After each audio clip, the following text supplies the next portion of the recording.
सुप्रभात बच्चों। आज हम व्याकरण के अंतर्गत काल यानी टेंसेस पढ़ेंगे। अंग्रेजी में आप टेंसेस पढ़ते हैं, प्रेजेंट, पास्ट और फ्यूचर। हिंदी में भी इसी तरह से काल होते हैं। तो चलिए शुरू करते हैं। कल हुआ था, आज है और कल भी आएगा। समय का जो चक्र बताता काल उसे कहते हैं।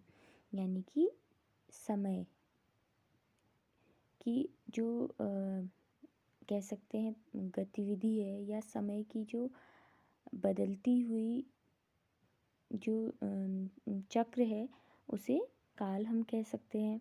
जैसे भारतीय क्रिकेट टीम ने विश्व कप जीता था, ये किसके बारे में बता रहा है? अतीत के बारे में। आज बारिश हो रही है, यानी कि वर्तमान की बात हो रही है।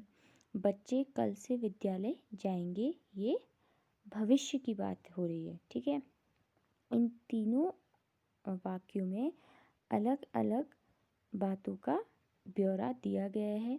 यानी एक घटना जो हो गई है, एक घटना जो हो रही है, एक जो होगी। चलिए अब हम कुछ वाक्य देखते हैं। वाक्यों में लिखे रंगीन शब्द क्रिया के होने का काल अर्थात समय बता रहे हैं। यानी कि जीता था, हो रही है, जाएंगे, ये सभी क्रिया के होने का समय बता रही है। ठीक है, पहले वाक्य की क्रिया जीता था से बीते हुए समय का पता चल रहा है, यानी कि वो बीत चुका है। क्या है वो? अतीत है। दूसरे वाक्य की क्रिया हो रही है से चल रहे समय का पता चल रहा है, यानी कि अभी वो क्रिया हो रही है। ठीक है, तो वर्तमान की बात हो रही है। हाँ, तीसरे वाक्य की क्रिया जाएंगे से आने वाले समय का पता चल रहा है। क्रिया के जिस रूप से उसके करने या होने के समय का पता चलता है उसे हम काल कहते हैं। ठीक, यानी कि जो क्रिया जब हो रही है, या वो हो गई है, या हो रही है, या होगी, तो उसे ही हम काल कहते हैं। काल के 3 भेद होते हैं: भूतकाल, वर्तमान काल और भविष्य काल।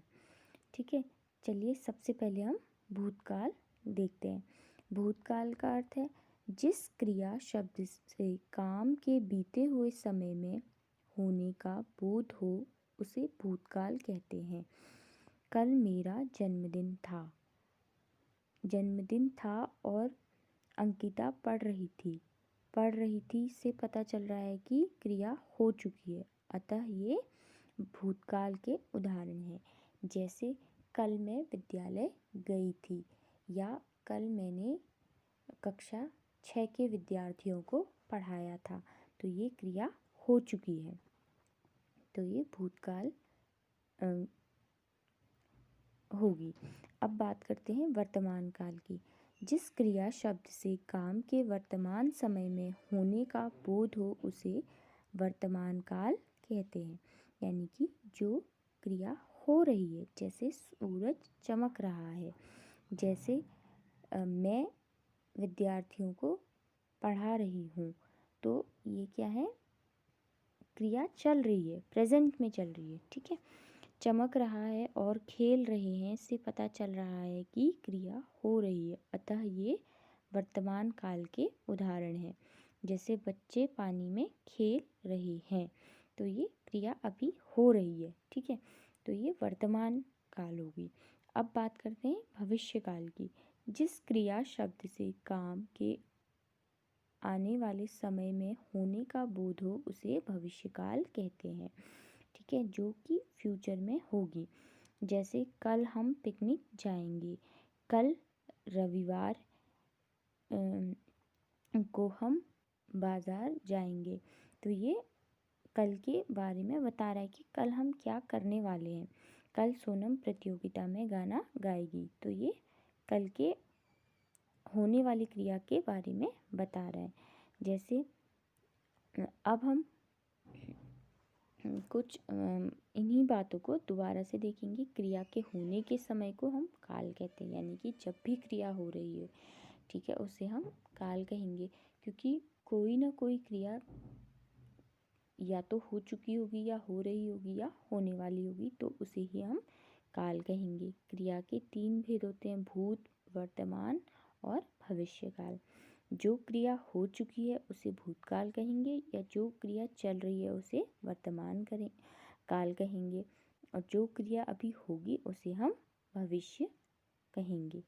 ठीक है, चलिए बच्चों, इतना आपको समझ में आया। धन्यवाद।